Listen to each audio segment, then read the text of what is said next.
Como siempre, gracias por su visita y su presencia a los cautivos y los no cautivos. Eso es recurrente aquí, este agradecimiento. Pero en particular el día de hoy tengo el placer de presentarles a la doctora Suzette Santana, que nos va a presentar precisamente ese tema que ustedes ven ahí en la pantalla. Y una breve reseña de ella es la que sigue. Ella nació en La Habana, Cuba, y reside en México desde el 2015. Es graduada en el 2014 en la licenciatura en Física por la Facultad de Física de la Universidad de La Habana, con especialidad en Ciencia de Materiales, Física del Estado Sólido, Desarrollo de Dispositivos Electrónicos para el Montaje y Evaluación Experimental de Células Solares Sensibilizadas. Obtuvo la maestría en Ciencias en Ingeniería Metalúrgica en la ESIQUE del IPN en el 2017, con temas de investigación ligados a la corrosión y el desarrollo de dispositivos electrónicos a nivel laboratorio para provocar fallas por hidrógeno en ductos de petróleo. Fue galardonada con el premio al mayor desempeño académico del posgrado en el mismo año, en el 17. Pero en el 19 ingresa al doctorado en Ciencias en Metalurgia y Materiales en la misma ESIQUE, y se especializa en el diseño y síntesis, evaluación de nanomateriales emergentes. Actualmente continúa con la investigación para el desarrollo de nuevos nanomateriales y desempeña el cargo de jefa del Departamento de Posgrado de la Escuela Superior de Física y Matemáticas, aquí en la escuela, donde también presenta el nombramiento de posgrado de profesora de posgrado. Entonces, doctora, muchísimas gracias por haber aceptado venir a platicarnos de lo que usted, aparte de los trámites que nos ayuda a hacer con nuestros estudiantes y a los estudiantes, aparte pues también desarrolla esto. Le agradezco mucho. Gracias, doctor. Gracias a todos por estar aquí y bueno, muchos me conocen. Gracias también, doctor Daniel, por la invitación. Quisiera enseñarles un poco de lo que realicé en mi trabajo de doctorado y lo que posteriormente han estado desarrollando mis alumnos de licenciatura. Y bueno, es traerles aquí más en la parte experimental de cómo se ocupan los nanomateriales, pues ya en la industria, ¿no?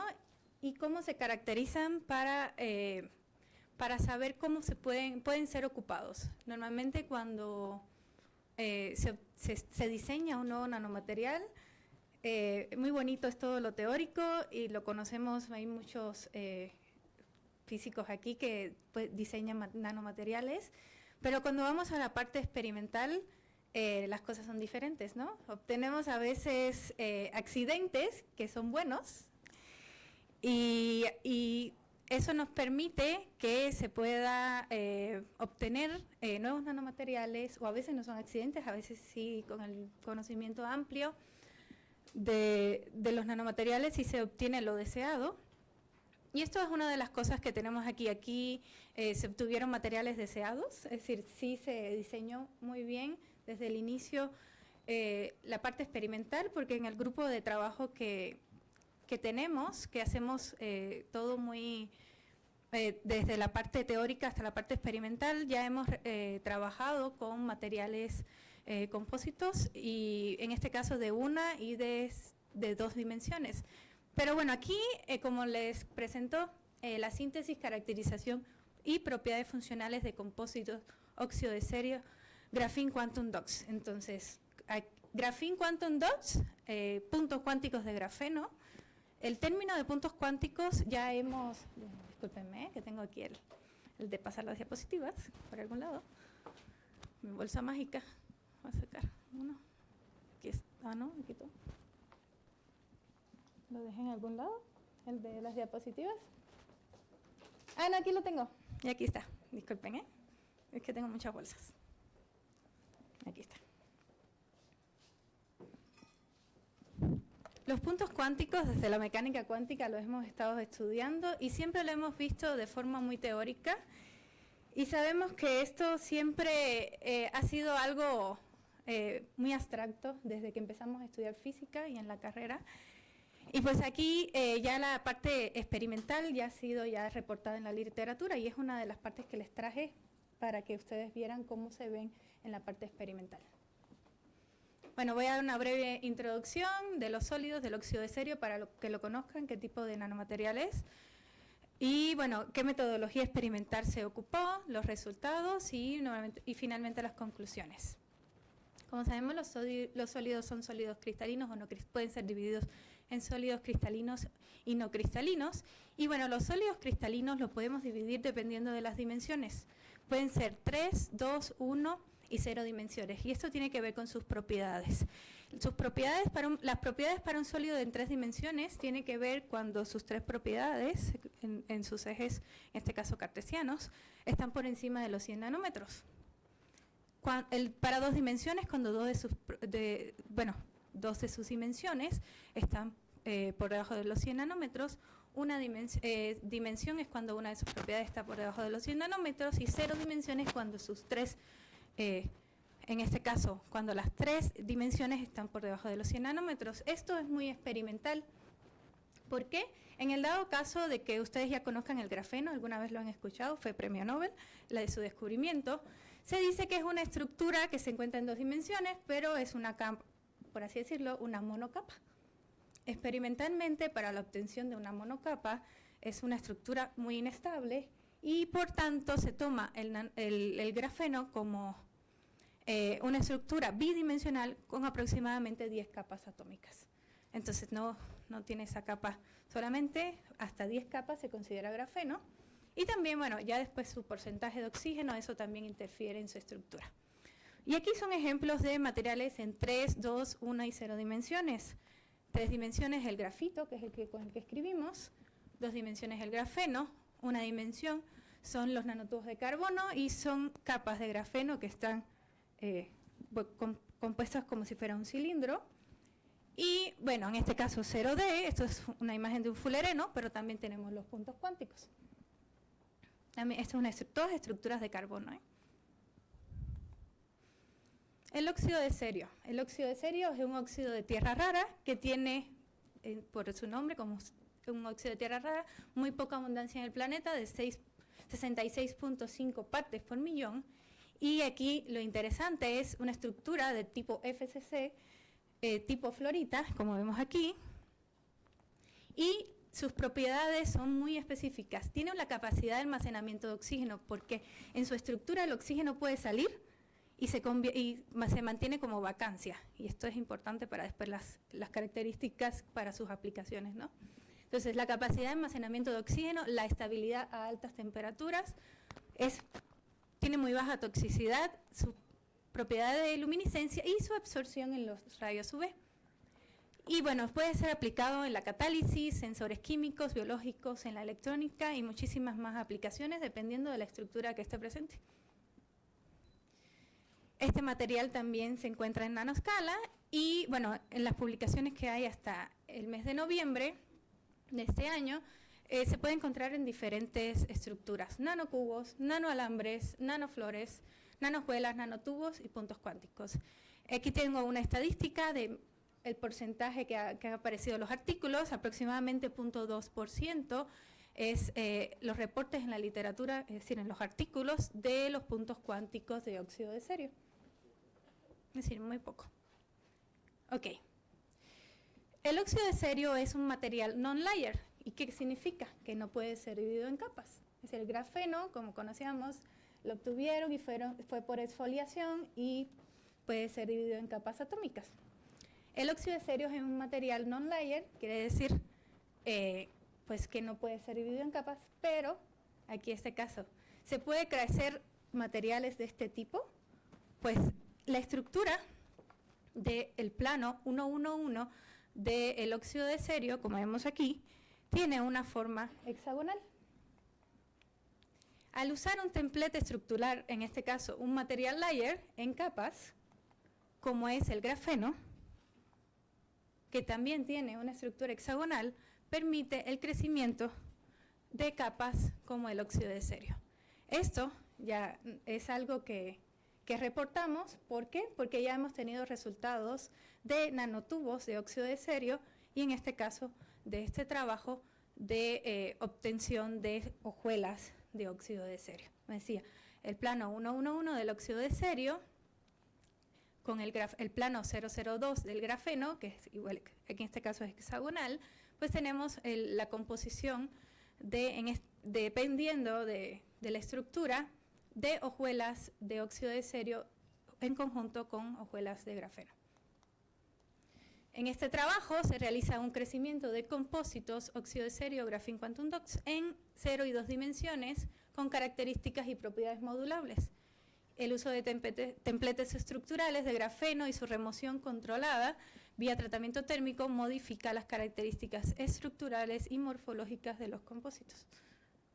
Aquí la metodología experimental es a través de un método de vía húmeda, y esto es una de las cosas importantes de este método. Todo es realizado en vía húmeda y es muy rápido.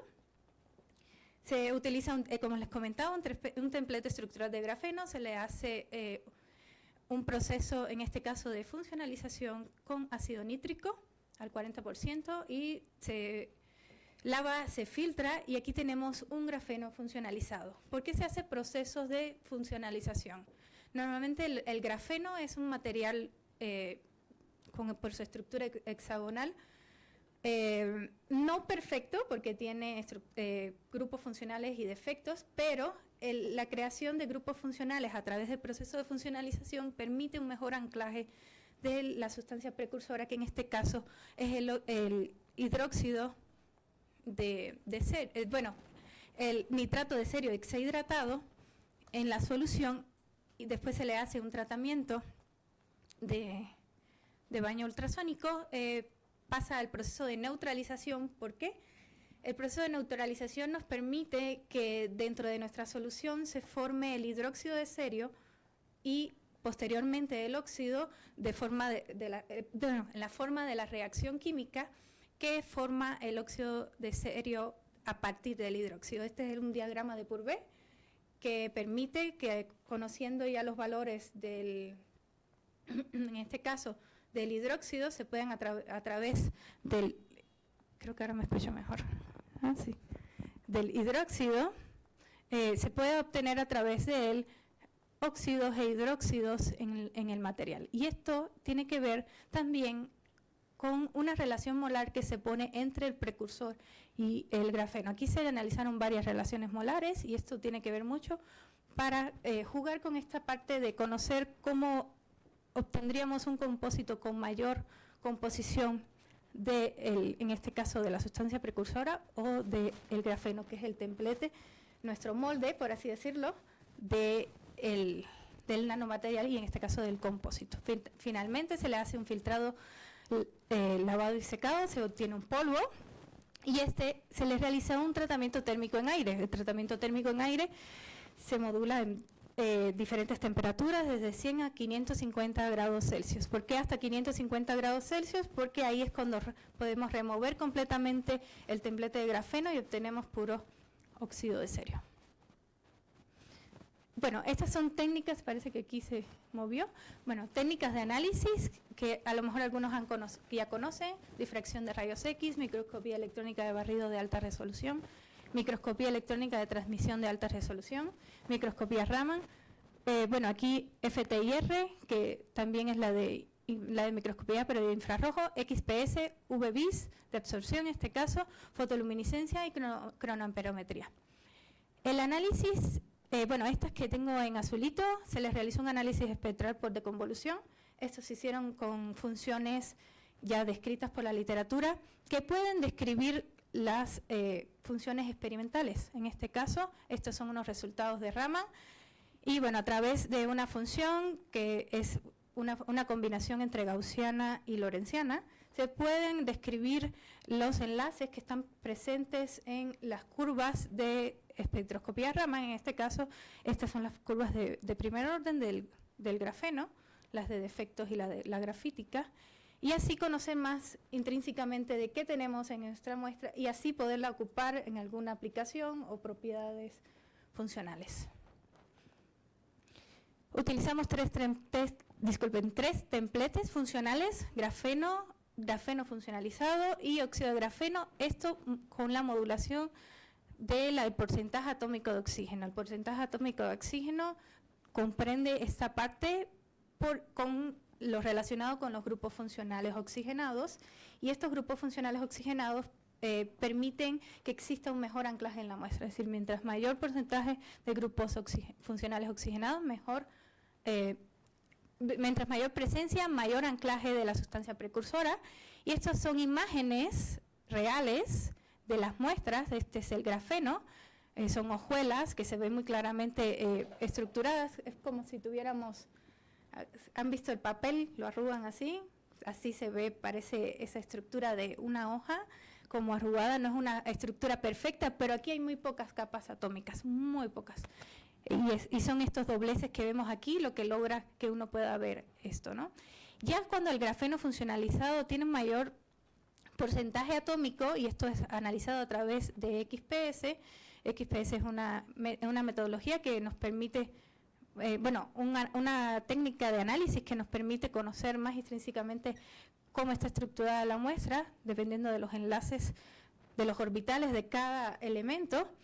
Podemos ver que sí existe una mayor cantidad de grupos funcionales, y bien cómo se densifica la estructura, ¿no? Ya se le pierde en parte la estructura de grafeno, a diferencia ya del óxido de grafeno. Este óxido de grafeno, porcentaje ya en este caso muchísimo mayor, sí se ve una estructura, aquí con mejor resolución, es decir, con una mejor pantalla, podemos ver que hay unas capas aquí, pero la estructura es más densa, más como rocas, ¿no?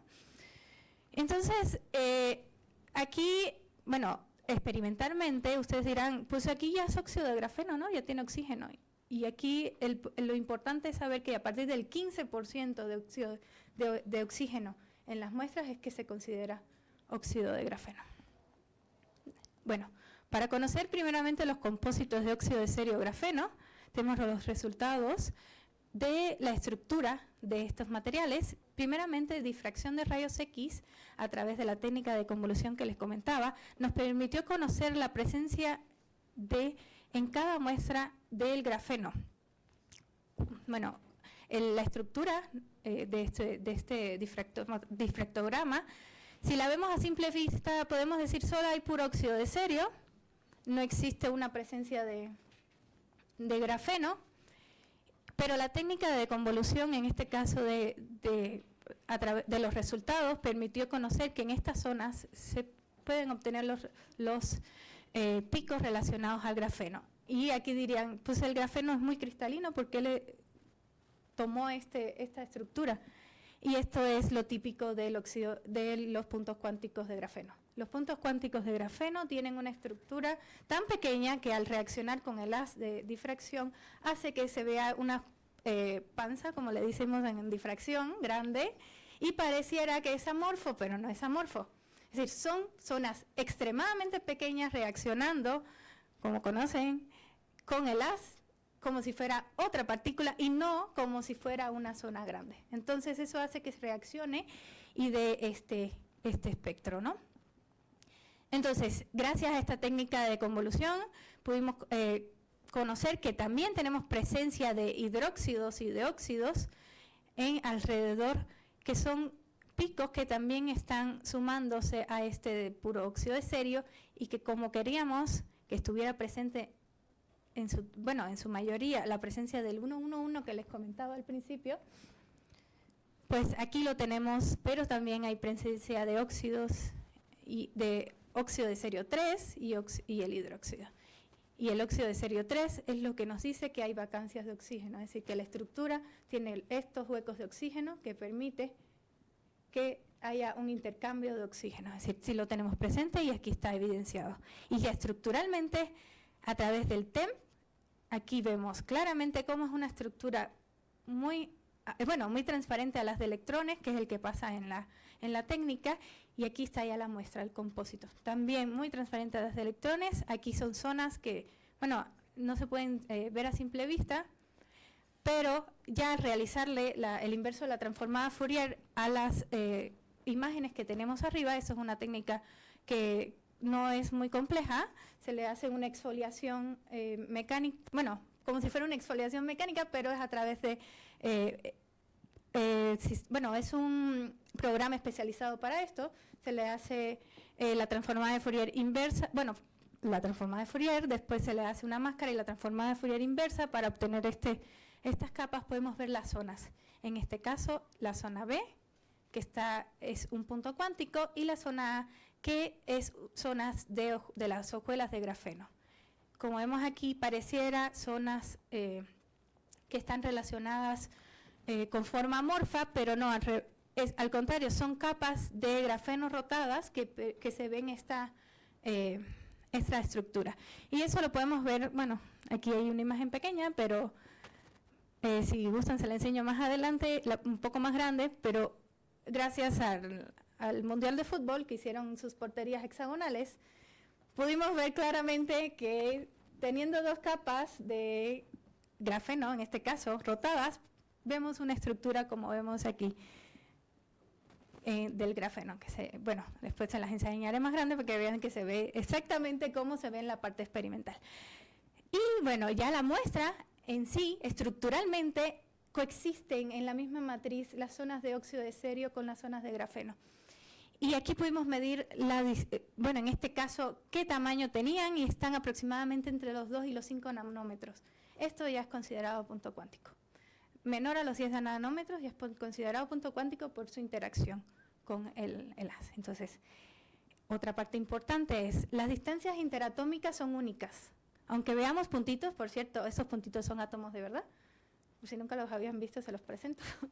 Pero estos puntitos que vemos aquí, tienen distancias interatómicas únicas que se pueden calcular y así conocer, a pesar de que los vemos como instantáneamente, como sabemos que se están moviendo, instantáneamente los vemos muy parecidos, podemos calcular con esta distancia qué plano cristalográfico estamos viendo y de qué material. Y aquí, bueno, tenemos la presencia de las zonas de carbono, en este caso del 002, y de las zonas del óxido de cerio, que es el 111. Y entonces estas zonas todas coincidieron con la del óxido de cerio, el plano 111.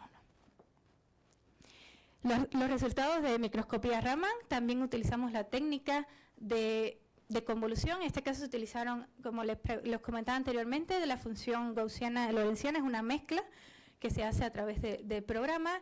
Y bueno, esta técnica nos permitió conocer la cantidad de defectos que está en nuestra muestra a través de la parte relacionada con la parte del carbono, y también la zona del óxido de cerio, qué estructura tiene en cuanto a defectos y vacancias de oxígeno. Como vemos, al aumentar la temperatura de tratamiento térmico, vemos que existe una disminución hasta casi total del templete, que son estas zonas de aquí, de zona de grafeno, y el aumento de la zona de óxido de cerio. Están más conformados las zonas de 1, de 2, tienen que ver con los defectos y vacancias de oxígeno, que aumentan con el tratamiento térmico. Y bueno, las zonas en esta parte D y G, que tienen que ver D con defectos, de este caso del carbono, y G con la parte grafítica, van disminuyendo con el aumento de la temperatura, y también su estructura nos está diciendo con esta técnica que los dominios, en este caso aromáticos, que son los que están presentes en el carbono, dominios aromáticos, como sabemos que no tenemos mucha experiencia en química, ¿se acuerdan que están compuestos por hexágonos, verdad? Pues algunos no están perfectos, algunos son de 3, algunos son de 5, y así pasa en la vida, ¿no? Todos no estamos compuestos por átomos perfectos, y en este caso son anillos de 3 y de 5, no son de 6. Entonces, por eso, entonces con esta técnica lo vemos de convolución, cuáles son los anillos aromáticos que están presentes. Quiere decir que tenemos más carbono amorfo, es decir, no perfecto en nuestra muestra, y cómo este va manteniéndose como remanente a tal punto que perdemos este carbono, cómo se va desapareciendo primero. El que está defectuoso se va primero, se va quedando el que está más perfecto, es decir, los que están compuestos por 6 anillos aromáticos, y finalmente la zona que prevalece son zonas pequeñas de grafeno, como estos puntos cuánticos, alrededor de zonas de óxido de cerio. Entonces, esto nos permitió ver esta técnica pues más fácilmente. Se publicó un artículo sobre esto, publiqué un artículo Y está más explicado muy detalladamente. Aquí me pasaría 3 horas platicándoles, pero prácticamente esta técnica ayudó muchísimo a conocer qué estaba pasando en el mecanismo de formación, ¿no? de los propiedades. Entonces, también, como les comentaba, aquí ya cuando hablamos de puntos cuánticos, siempre pensamos en propiedades ópticas, porque los materiales con esta estructura tiene algo interesante que podemos ver en la parte de la óptica, y por eso se le hicieron diferentes análisis. En este caso se le midió el band gap, que bueno, creo que también conocen mucho el band gap, y aquí tiene como un punto interesante, ¿no? Como les decía, se quedan zonas pequeñas ya en 400, y esto está muy reportado en la literatura, la existencia de un band gap superior. Bueno, aquí en este caso, ¿por qué superior? Porque se compara con las nanopartículas de óxido de cerio de 3.2 de band gap. Quiere decir que existe un confinamiento cuántico en la muestra, y eso es algo que nos prendió el foco de decir, pues tenemos que mirar sus propiedades ópticas, ¿no? Sobre todo en la parte de la fotoluminiscencia. Se le hicieron análisis de fotoluminiscencia al material, y la muestra de 250 nos dio una baja tasa de recombinación de portadores, y esto nos hizo pensar, pues vamos a medir propiedades foto en nuestra muestra. Este resultado aquí no les pude poner mucho porque no lo hemos publicado, pero nos dio una fotodegradación de 15 minutos de ciprofloxacino en agua. ¿Y esto qué quiere decir? Nuestro material degradó en 15 minutos un antibiótico en agua, que normalmente es un contaminante muy alarmante que existe en pues en el agua normalmente. Entonces, en 15 minutos el material de 80 degradó al agua. Ya están los demás, pero le digo, no les puedo dar todo, porque si no ya me regañan. No, todavía no es público, pero aquí les quise traer esto porque dije, para que vean que sí existe una aplicación. ¿Y por qué de las cosas? ¿Por qué del análisis? Porque ahorita estamos aprendiendo de por qué hacemos las cosas, ¿no? Analizamos tanto porque queremos ver propiedades y aplicaciones, sobre todo en la parte experimental. Y bueno, aquí como les decía, cambiando el templete, cambiando propiedades, obtenemos materiales nuevos. Y aquí, solamente utilizando la misma técnica, cambiando el templete, se cambiaron las propiedades del material, cambió la estructura, disminuyeron en este caso los puntos cuánticos. Y esto se vio hasta en Raman, que existió una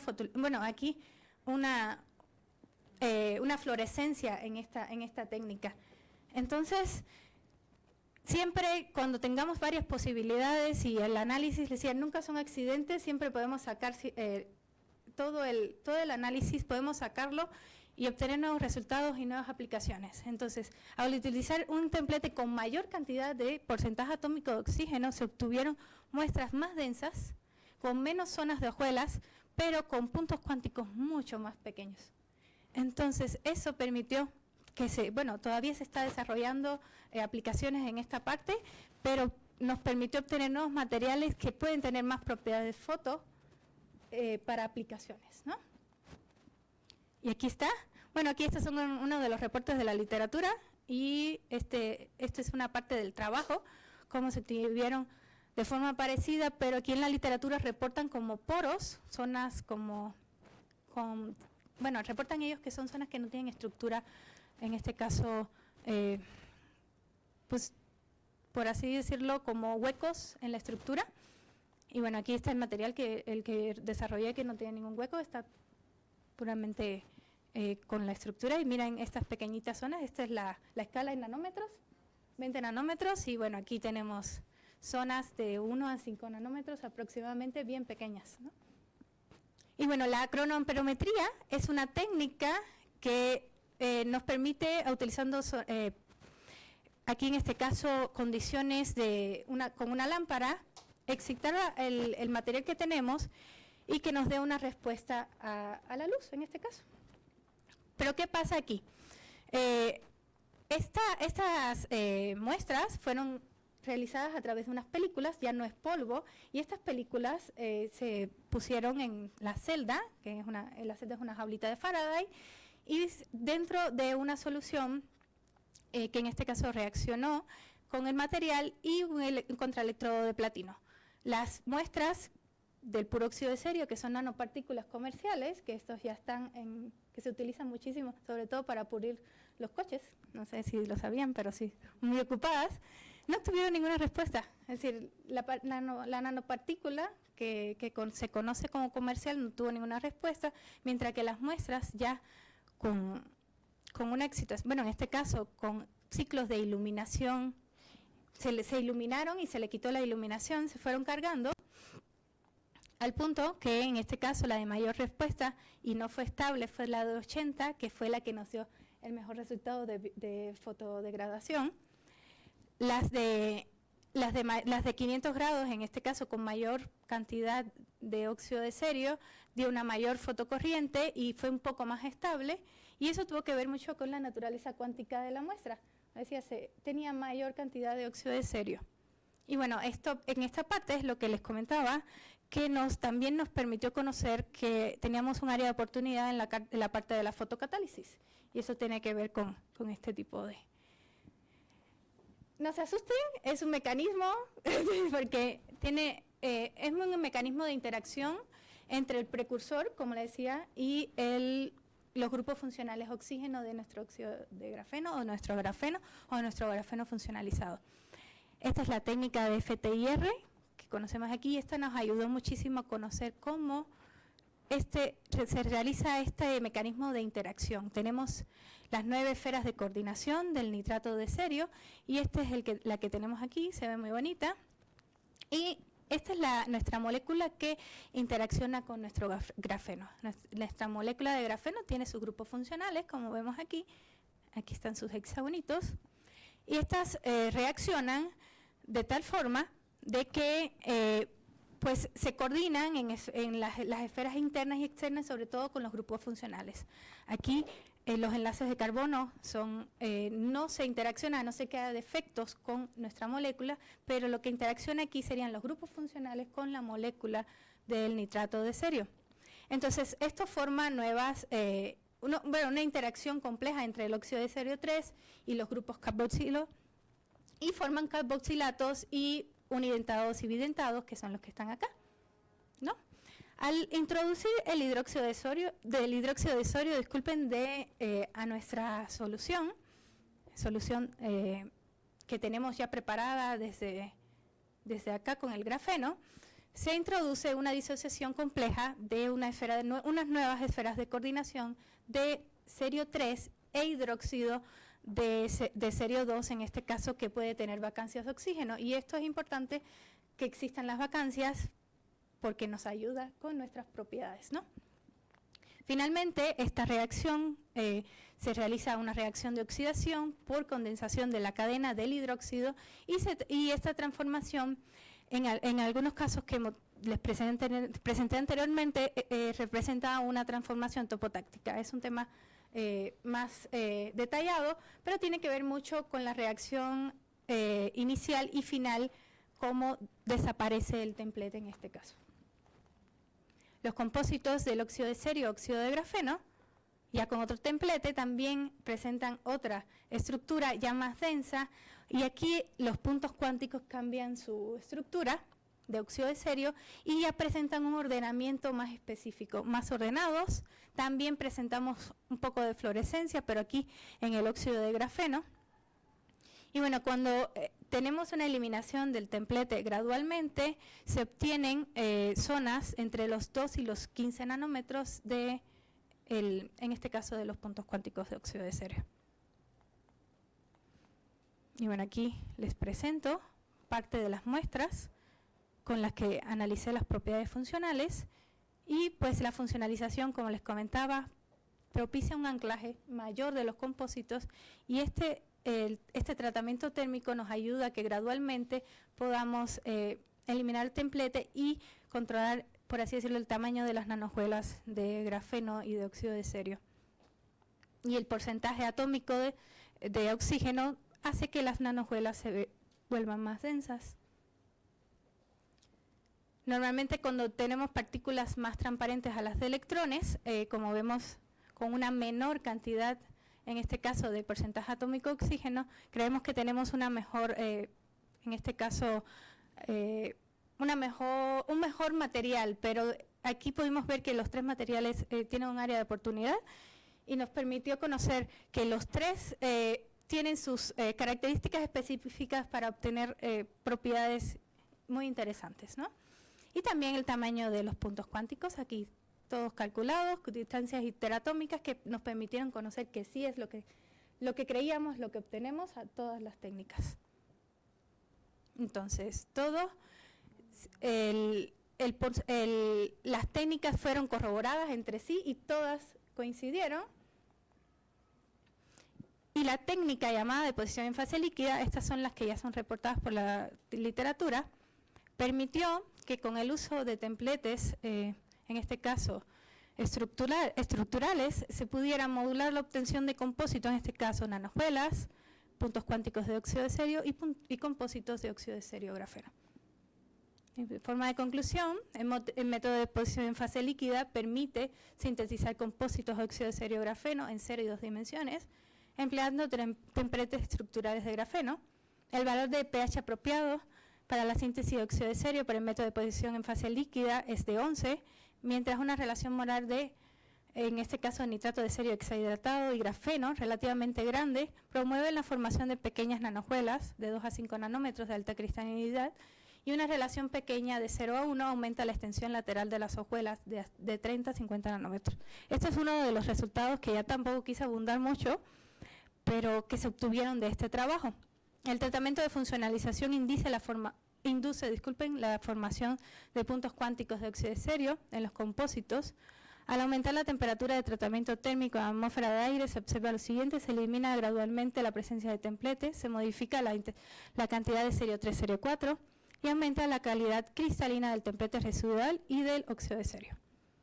La presencia de puntos cuánticos de óxido de serio en los compósitos en combinación con el incremento de la temperatura de tratamiento térmico modificaron el ancho de banda prohibida de 3.1 a 3.8 y la fotoluminiscencia. Los compósitos 0 de dióxido de serio grafeno exhiben una fotocorriente del orden de los miliamperes, lo que los hace potenciales candidatos para su aplicación en fotocatálisis. Los compósitos, en este caso de grafeno, a 250 grados, muestran una baja tasa de recombinación de portadores de carga, la que los hace muy atractivos para la fotoelectrocatálisis, mientras que los compósitos, en este caso a 400 grados, muestran una alta presencia de serio 3, lo cual es ventajoso para aplicaciones catalíticas. Y bueno, muchas gracias. Si tienen preguntas, gracias.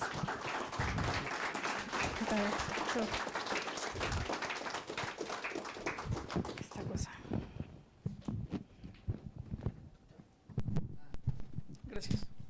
Gracias por la plática. Mencionaba, Sí. bueno, no abundo en que una de las aplicaciones de esto es la degradación de ciertos antibióticos en agua, ¿no? En 15 minutos. Se ha probado con otros antibióticos, y otra es, si se encontrara la aplicación, ¿cómo se usaría? O sea, ¿sería un filtro como el que usamos en el agua, o lo pondríamos en polvo como cuando quieren desinfectar el agua por dengue, zika o lo que sea? Sí, ahorita, bueno. La prueba ahorita con el ciprofloxacino la hicimos porque, bueno, ya habíamos visto sus propiedades y es el primer antibiótico que probamos porque lo que habíamos degradado anteriormente eran colorantes. Que son ya este tema es como muy conocido en la literatura, la degradación de colorantes, el azul de metileno, que es el que usamos en los pantalones de mezclilla. No sé si conocen, este colorante es súper tóxico en el agua, lavamos y se va directamente al agua, y para su degradación se utilizan diferentes químicos que bueno, normalmente ya es muy estudiado, ¿no? Buenísimo para eso, nos degradaba prácticamente sin iluminar, nos degradaba. Entonces decidimos probar con antibióticos, en este caso con el ciprofloxacino, porque es una de las, en este caso, una de los antibióticos que mayor se recetan, sobre todo aquí en México, para los tratamientos de infecciones. En este caso lo hicimos en polvo, no se utilizó ningún filtro, se realizó con el polvo y en este caso, y se le hizo una iluminación con luz ultravioleta. Y importante, los primeros, creo que por aquí está, para que enseñarte rapidito. Los primeros 30 minutos lo que se hace es que se pone a girar con el antibiótico, una solución. Aquí está. En una solución, y los primeros 30 minutos pasó de aquí, es decir, este es el cero, por así decirlo, sin ningún proceso. A los 30 minutos ya había degradado hasta aquí, sin ninguna iluminación, y con 15 minutos de iluminación ya había degradado completamente. Es decir, lo degradó en este caso. Eso se mide a través de la absorbancia de la solución y se puede ver su fotodegradación. Se utiliza, se puede comprender y se puede hacer un filtro, y también estamos trabajando en eso en este caso con telas de carbono para obtenerlo, pero en este caso es con polvos. El polvo se pone en el agua y se hace ese tratamiento y pues degrada el antibiótico.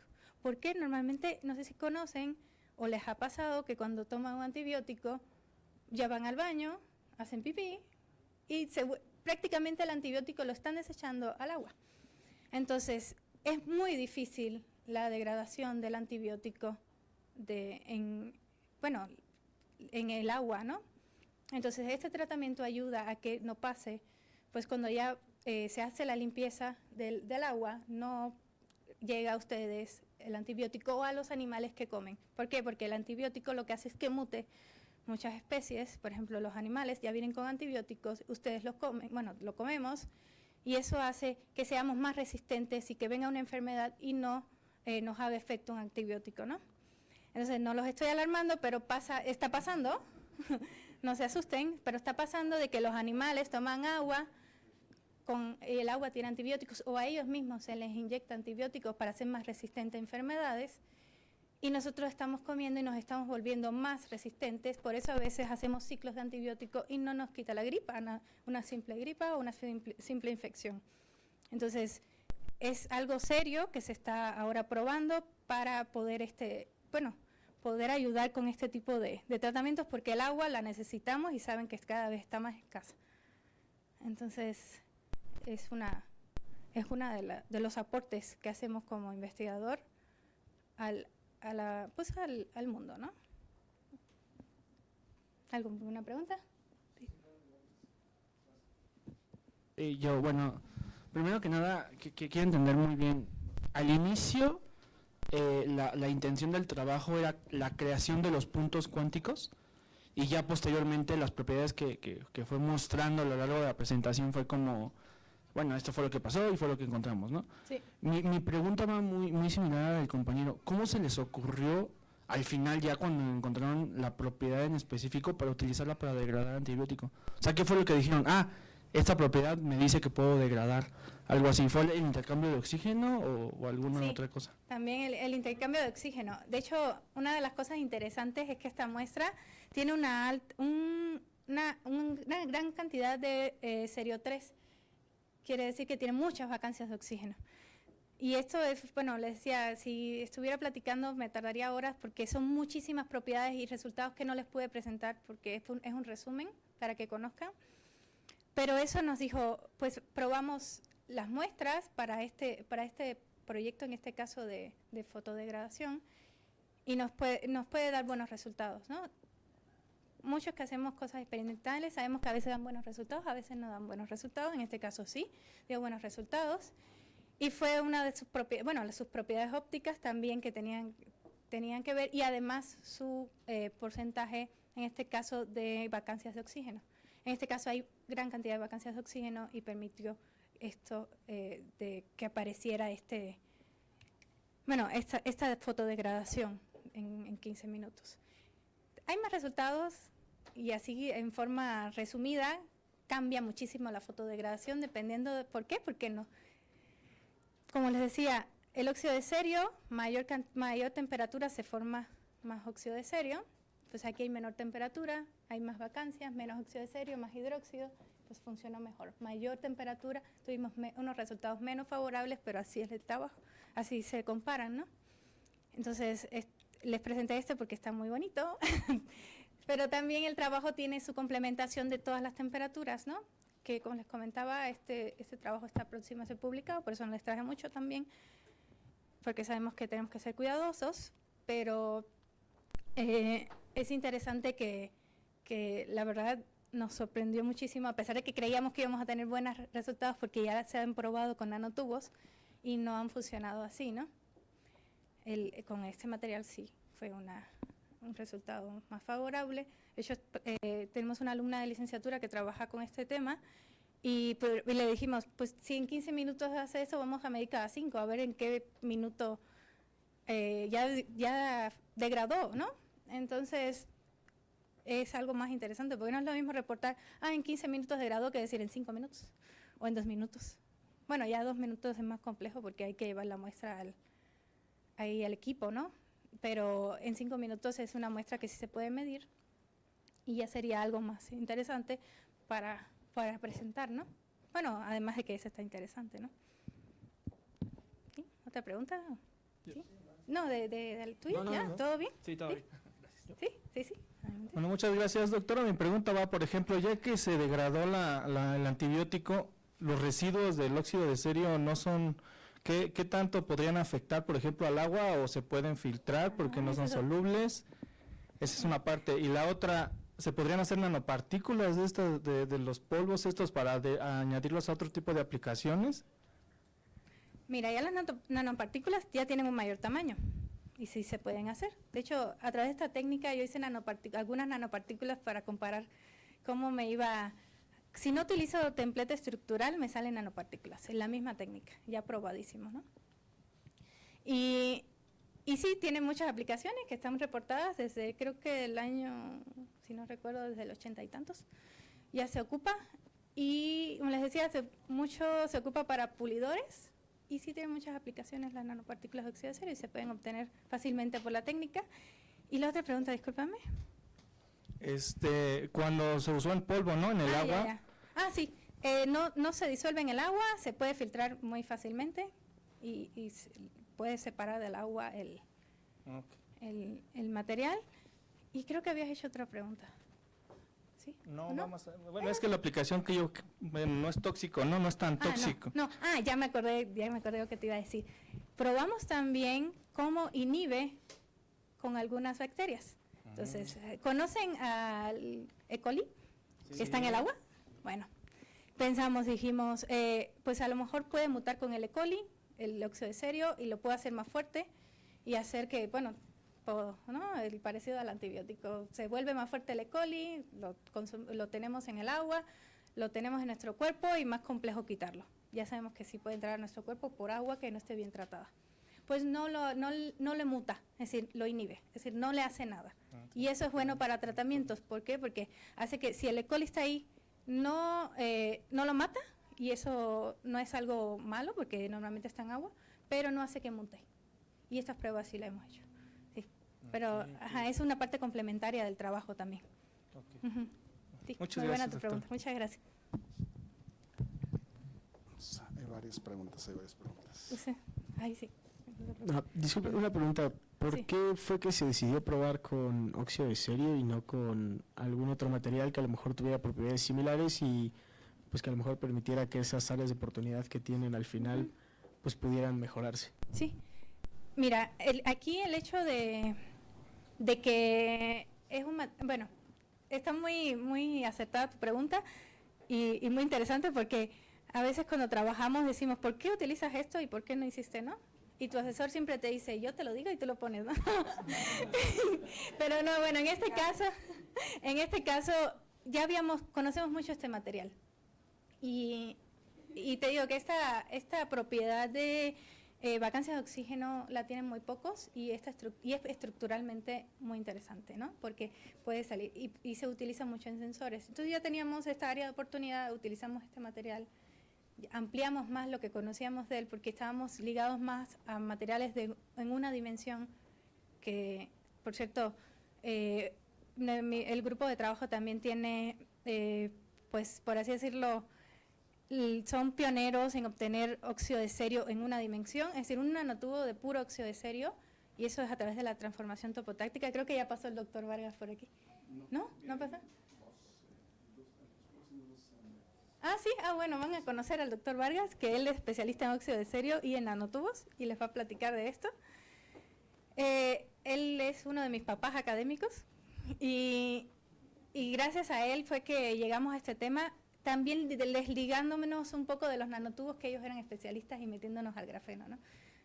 Entonces es como ya traíamos ese conocimiento, y a veces los materiales hay que conocerlos mucho, mucho, mucho para poder explicar y hacer algún tipo de aplicaciones, ¿no? Entonces ya traíamos el background y nos lanzamos. ¿Otra pregunta?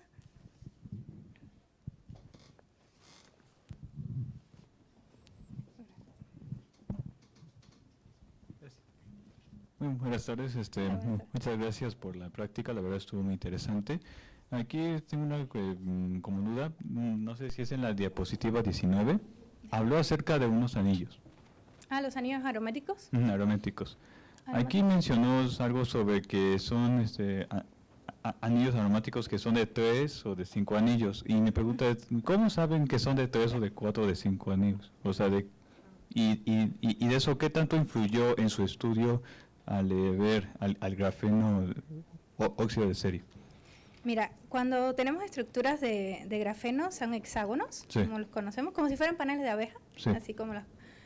Y bueno, en la parte ya experimental notamos que ya no existen estructuras perfectas. Ya no. Tenemos estructuras que no son perfectas, y esas, ¿qué quiere decir? Los anillos, se le considera anillos a esos, ya no son de 6, son 6 átomos. Ay, sí, yo creo que por algún lado lo debo tener, ahorita los voy a enseñar, para que sea más fácil de explicarte. Creo que al principio, ¿no? Creo que al principio, pero... mira, esa es la que les iba a enseñar, pero luego se las enseño. Creo que al principio, ¿verdad? Para ver los hexágonos. Mira, aquí está. Voy a ver si puedo, aquí lo podemos ver. Mira. Aquí están los hexágonos. Y cuando existen 3 y 5, quiere decir que este átomo está unido directamente con este. Ujú. Y así, o 3 átomos. Entonces, lo que pasa es que ya no son estructuras perfectas de carbono, de hexágono.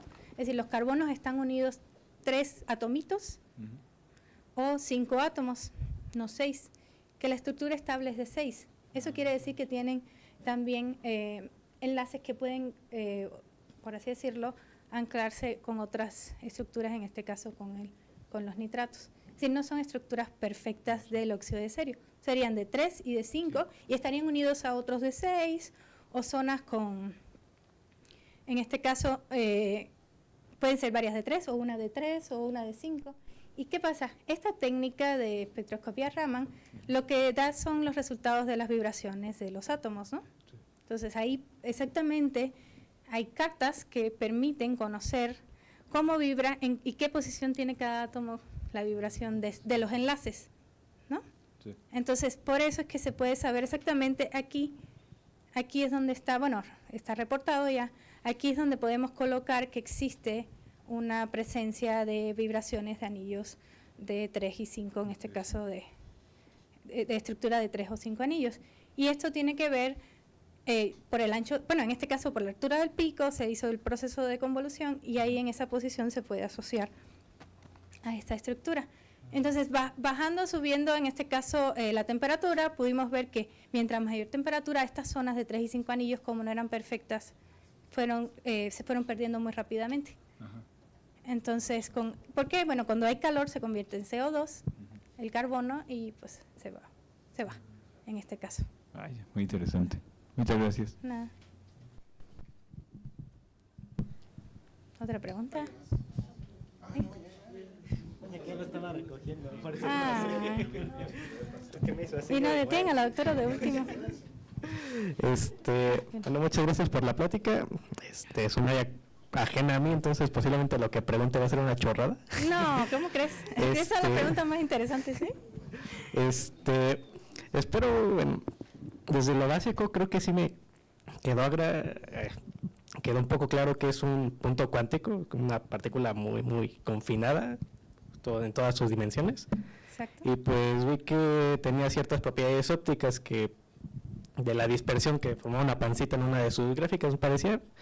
Entonces, pues me empezó a el ratón en la mente, de que si tiene esas propiedades ópticas y si está tan confinado, entonces pues los electrones no tienen tantas libertades, entonces también podría afectar sus niveles de energía de ese conjunto. Sí. Entonces puede comportarse como un átomo completo en lugar de toda una partícula. Exactamente como platicas, así. Es decir, no fue una chorrada. Sí, exactamente lo que hablas es completamente lo que está pasando. Experimentalmente está funcionando así, como una partícula confinada. Ok, No entonces, como un átomo, en este caso, suelto, ¿no? Por así decirlo. ok, ya, entonces, Estás completamente en lo cierto. ok, gracias. Qué bueno. Gracias a ti. Sí. Buenas tardes, doctora. Muchas gracias por la exposición. Yo tengo dudas acerca de cómo interpretar las imágenes que nos puso, porque creo que varían el color. ¿Cuál? En las que ponía, por ejemplo, que era el óxido de grafeno funcionalizado y ese tipo de imágenes. Ahorita me dices, voy a pasar Sí, más lento y tú me dices. Son como al final, ¿verdad? sí son esas. ¿Estas? Sí, no sé si el color que es más oscuro o más claro tiene que ver como con la densidad de la estructura o cómo podemos interpretar eso. Miren, en esta técnica de microscopía electrónica de barrido es un haz de electrones que barre sobre la muestra y los electrones que son como que rebotan, en este caso son los que obtiene pues aquí el detector, ¿no? En esta técnica cuando se ven las zonas más claras es que están reaccionando con el haz de electrones y en este caso son zonas que no son conductoras y fluorescen. Entonces el óxido de cerio es un semiconductor y en este caso en las zonas que se ven muy brillosas hay mayor presencia de óxido de cerio y está reaccionando con el haz de electrones. Por ende, cuando se le da el haz de electrones a la muestra, se quema, por así decirlo. Entonces es una técnica que tiene uno que cuando tiene presencia se le realiza un proceso de evaporación. El proceso de evaporación se le hace con partículas muy pequeñas de oro paladio.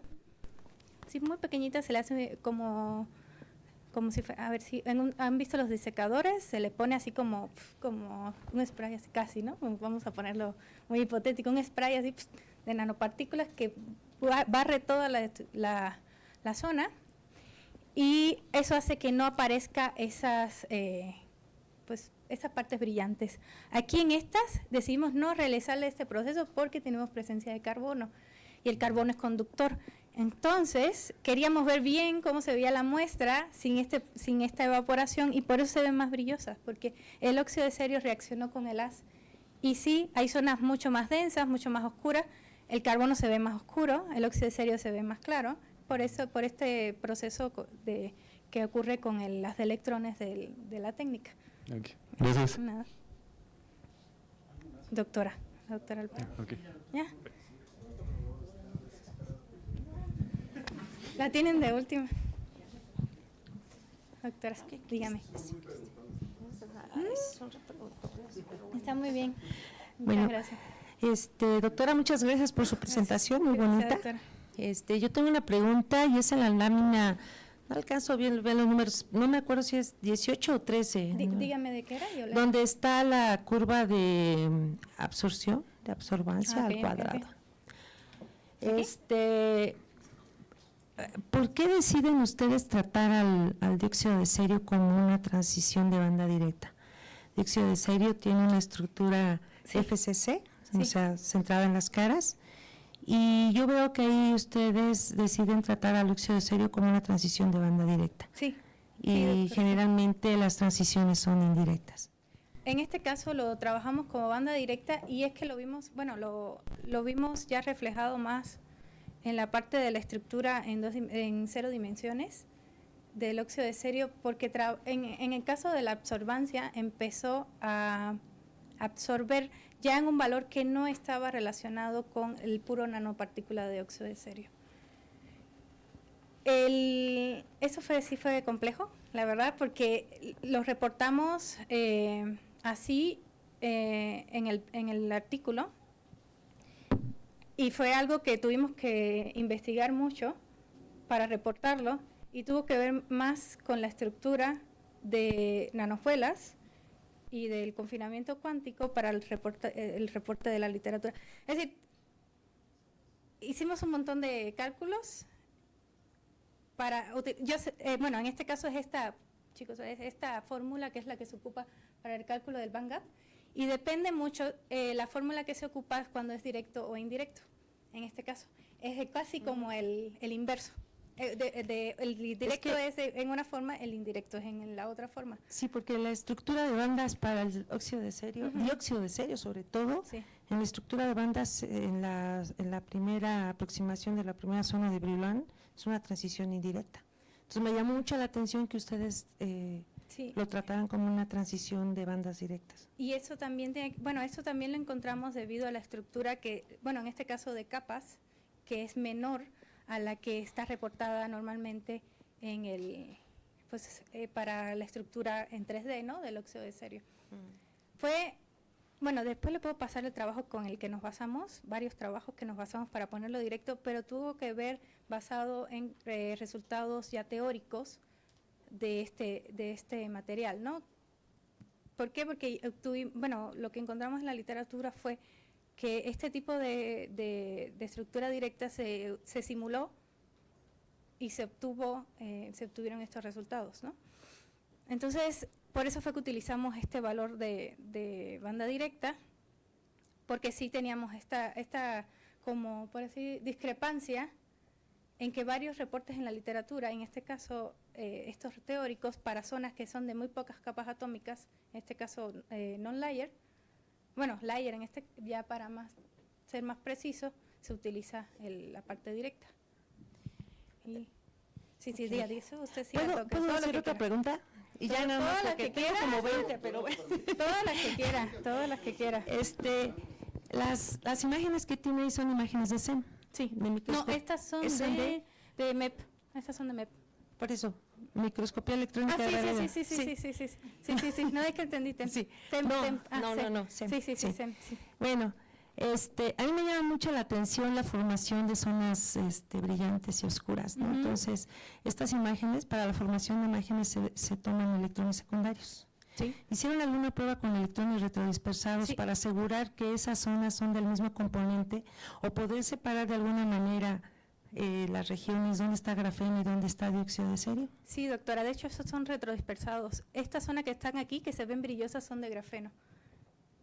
Porque se de puro cargan, grafeno, por eso brillan. Sí. Sí. Y también son zonas muy delgadas. Es decir, por así decirlo, hay muy poquitas capas atómicas ahí y también se ven, por así decirlo, hay interacciones de el haz con el material.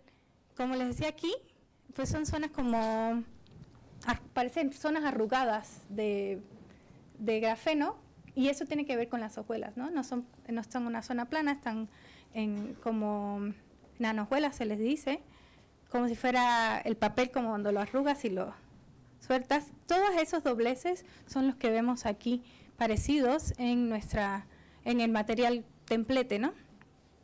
Y sí, como usted dice, son zonas que en este caso por eso se ven así, reaccionan con el haz de electrones y se ven en este caso. Las zonas, sí le hicimos mapeos, electrones retrodispersados, electrones secundarios, y se notan la presencia, ¿no? Ya en microscopía electrónica de transmisión, cuando uno ya ve la parte atómica, ya puede ver que hay zonas que están correlacionadas del grafeno con el óxido de serio y están en la misma matriz de electrones, ¿no? Bueno, en este caso de la hojuela, y están como ahí relacionadas, ¿no? Tengo 50.000 preguntas, pero... Sí. No. Pregunte yo y después usted. Sí. Y así nos llevamos 2 horas. No, ya saben dónde estoy, me pueden preguntar todo. No, aquí porque está en la cámara y entonces Sí. se está transmitiendo a otras personas también. Entonces Sí. se están retroalimentando también Sí. a través de... a lo largo de su plática, doctora, habla de vacancias de oxígeno. Entonces tengo 2 preguntas. Primero es básica. ¿Qué es una vacancia o cómo podemos entender aquí la generalidad? Una vacancia de oxígeno.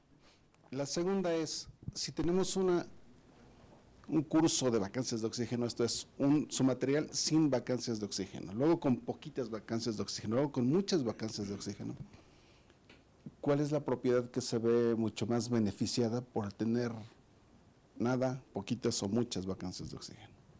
Ok, Bueno, vacancias de oxígeno, como les enseñaba en la estructura del inicio de tipo florita, es que en donde están los oxígenos, hay zonas que, en este caso, FCC, tipo florita, los oxígenos, tenemos zonas, aquí está, creo que aquí está.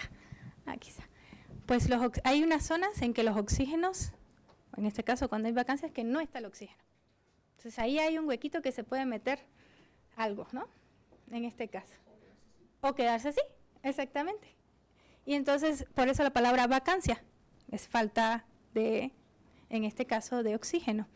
Entonces, que exista una modulación de vacancias de oxígeno, como comenta el doctor, es decir, tenemos o no tenemos vacancias de oxígeno, y eso es puro óxido de cerio, 4, en este caso, es decir, la estructura está completa y todo está bien. Bueno, bien significa ordenado, cristalino, ¿no? Y estaría bien por la perfección del óxido de cerio, por así decirlo. No que esté bien, porque no, qué bueno que hay vacancias, ¿no? Porque si no, aquí podemos ver que existe esta modulación, ¿no? Al modular las vacancias de oxígeno, al aumentar las vacancias de oxígeno, tenemos la necesidad de conocer que si existe una mayor vacancia, tenemos una mayor, por así decirlo, oportunidad de que exista dentro de este material la presencia de otro átomo. Y eso tiene que ver mucho con este tamaño de las zonas también, si puede caber un átomo o no. Y esto nos permite que las estructuras se puedan relacionar y obtener propiedades muy específicas. Mayor cantidad de vacancias, mayores átomos podemos tener como asociados a nuestra estructura, o mayor oportunidad de saber de que si existe un intercambio de oxígeno, se puedan obtener propiedades catalíticas, en este caso, pues evolución de oxígeno, y otras propiedades que se pueden obtener para las propiedades electroquímicas. Y aquí está perfecta esta aplicación, bueno, esta imagen por las aplicaciones, ¿no? Y como les decía, catálisis es una de las cosas importantes para esta presencia de vacancias. Sensores químicos, porque sensor químico, aquí podemos utilizarlo para sensores de oxígeno en zonas que necesitan tener como crecimientos celulares y materiales que, bueno, disculpen, en zonas que se controla mucho el oxígeno y se utiliza para esto. Y bueno, para la parte biológica, como les comentaba, ya aquí es todo un área enorme, porque pues además de eso se puede ver si tenemos presencia foto, y ya lo hemos platicado ya con algunas partes de algunos investigadores, que se puede hacer tratamientos de tumores por la presencia también de grandes, bueno, de OH en este caso, que hay presentes en los compósitos, y esto puede ser beneficioso para algunos tratamientos, y para eso está meramente todavía, como por así decirlo, en pañales. Y bueno, la electrónica, bueno, esto tiene que ver mucho con los sensores, y esto es otra parte de oportunidad. ¿Por qué? Porque la electrónica, lo que estábamos probando no hace mucho, eran en sensores, biosensores, para el caso del COVID-19 y el H1N1, y se utiliza el nanomaterial, un sensor, en este caso un tipo SO, que se le tiene una respuesta a la corriente específica y se le pone nanomaterial, en este caso como tiene estas vacancias de oxígeno, se le pasa la muestra, en este caso de saliva o de sangre, o lo que se quiera censar, y si existe alguna bacteria que se pueda anclar, en este caso por las vacancias se pueda quedar con el material, el sensor, por una respuesta, en este caso eléctrica, también nos puede decir si está presente o no, en este caso la muestra con H1N1 o COVID-19. Esto es otro trabajo más específico, pero se utilizan los nanomateriales también como sensores, y en la parte de la electrónica para este censo de pues, enfermedades infecciosas, sobre todo respiratorias, que son las que se pueden ver a través de fluidos. Dígame, doctor, ¿alguna pregunta? ¿Otra pregunta? Sí, claro, todas las que quieran. Yo trabajo aquí, entonces no se preocupen. No me tengo que ir todavía. Me voy a de la... la toxicidad. Salgo a las 10, no, para tanto. Ese parámetro de toxicidad usualmente está basado en pruebas con humanos, ¿no? Pero, por ejemplo, en plantas, Baja toxicidad, en este paso con plantas. Con plantas tú dices como que aparezca en el agua y que la planta la esa es una absorba. parte, sí. Eso sí, no lo he visto, pero no existe, bueno, no creo que exista en este caso. Pero no le afectaría a las plantas. No. Pues está como mineral en el ambiente, o sea, aparece aquí junto con todos. Sí, Esa es una parte. La otra, entonces, cuando estaba haciendo la analogía con la bacteria que quedaría como atrapada, ujú, entonces no la mata, pero sí la atrapa. ajá. Y aquí es la parte que estamos también estudiando. ¿Qué le hace la molécula? ¿La rompe o se la queda? Entonces, porque las moléculas de antibióticos son muy grandes, ¿no? Ok, ya nada más era eso. ¿Otra más? Bueno, yo creo que hay que... Doctora, sí, no sé, la pregunta, sí. doctora. Una última... doctora. Sí. Que quede claro que es la última de la... Yo no le dije que viniera, por cierto. Esa es para mis estudiantes. Sí, es cierto, no, entonces no. Ponle al pausa. No sé si nos permite ver sus imágenes de SEM. Claro que sí. Bueno, en general nuestros ¿Cuáles? estudiantes de materiales, ¿no? Yo puedo ver los puntos cuánticos de la doctora Suceta en esas imágenes, o cómo puedo decir que ahí hay puntos cuánticos. O sea, porque ella habla de una tecnología, ¿verdad? Una implementación de andamios o estructuras, ¿verdad? Con diferentes, ya sea grafeno, grafeno funcionalizado y óxido de grafeno. ¿Cómo es que nosotros nos podemos dar o podemos dar fe, doctora Sucet, de que ahí puede haber, sí, También, ya se lo repito. también de estas, precisamente estos puntos cuánticos de óxido de serio? De grafeno. Bueno, aquí no. Aquí no hay. Bueno, porque esos son puros Esos son los andamios, ¿no? Pero cuando hablamos de esto, usted habló de compósitos de órdenes nano, ¿no? Entonces, y por ahí también viene un espectro de rayos X, Sí. que nos mostraba usted ahí. Aquí. Entonces, Aquí. esos espectros de rayos X es precisamente de esos andamios, ¿no, doctora? Sí. Que usted. Este es del andamio, estos son de los materiales. Ajá. Ya sé. Entonces, ¿cuál sería, eso es para mis estudiantes, la interpretación, ¿no?, de esos espectros de difracción de rayos X? O sea, porque ella habla bien interesante de puntos cuánticos y de repente hablamos de estructuras y luego de difracción de rayos X, además, ¿no? Entonces, no sé si nos pueda aclarar algo al respecto, sobre todo para mis estudiantes, por favor. ¿Sí? Gracias. Ok, claro. ¿Cuál es la pregunta? Es cierto, no es cierto. Pensé que era para los estudiantes, por eso. Sí. Sí. De los materiales, ¿hasta dónde podría ser La técnica para hacer. técnica Exacto, válida? ok. Sí. Porque la técnica de difracción de rayos X es válida hasta ciertos tamaños, ¿no?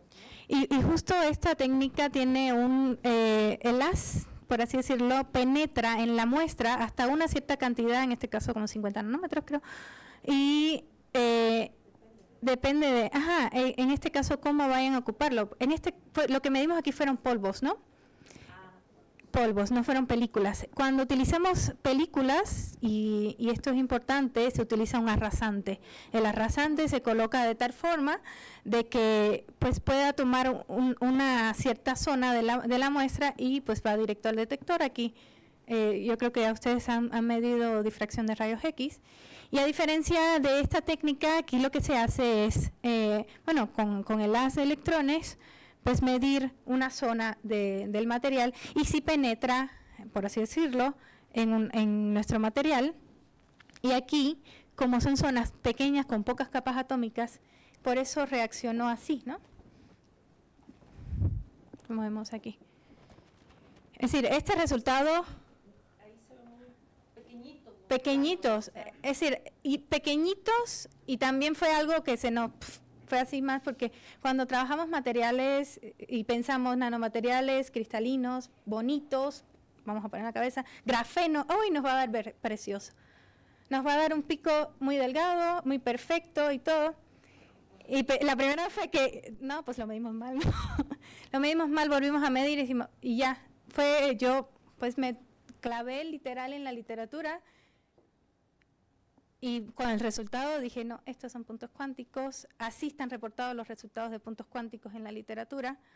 Nos dimos cuenta por TEM también que son puntos cuánticos, que apareciera fluorescencia, puntos cuánticos, y es lo que les comentaba de no solo se casen con, por así decirlo, con una técnica para dar un resultado, todas sus técnicas tienen que estar pues complementadas y si se contraponen es porque aquí hay algo que hay que revisar, y aquí en este resultado en este caso de punto cuántico, todas las técnicas nos dieron que existía una correspondencia y la literatura exactamente reporta esta presencia con este. Igual el pico, por supuesto, principal del 002 está recorrido porque pues las capas atómicas no están a la misma distancia que está delante, por ejemplo, el grafito.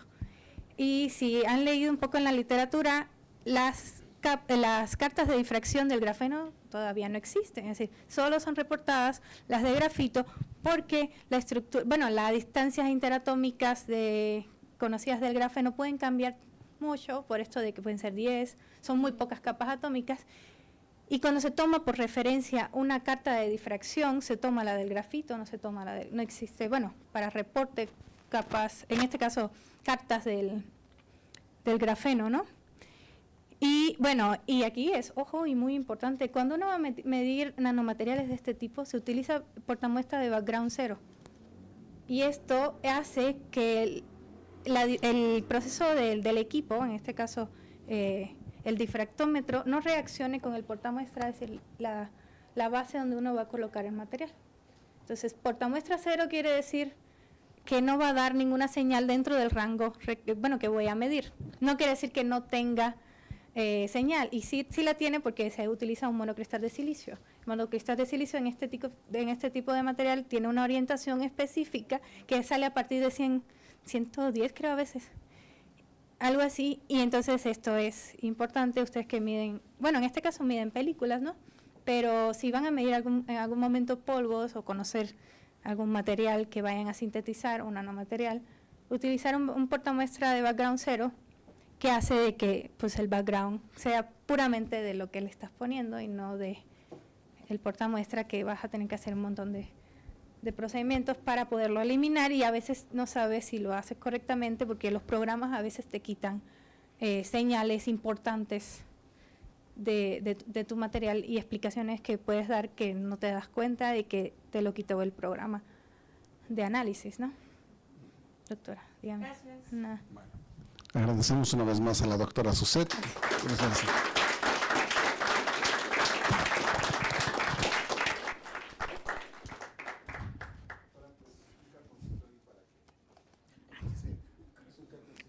Conocimiento.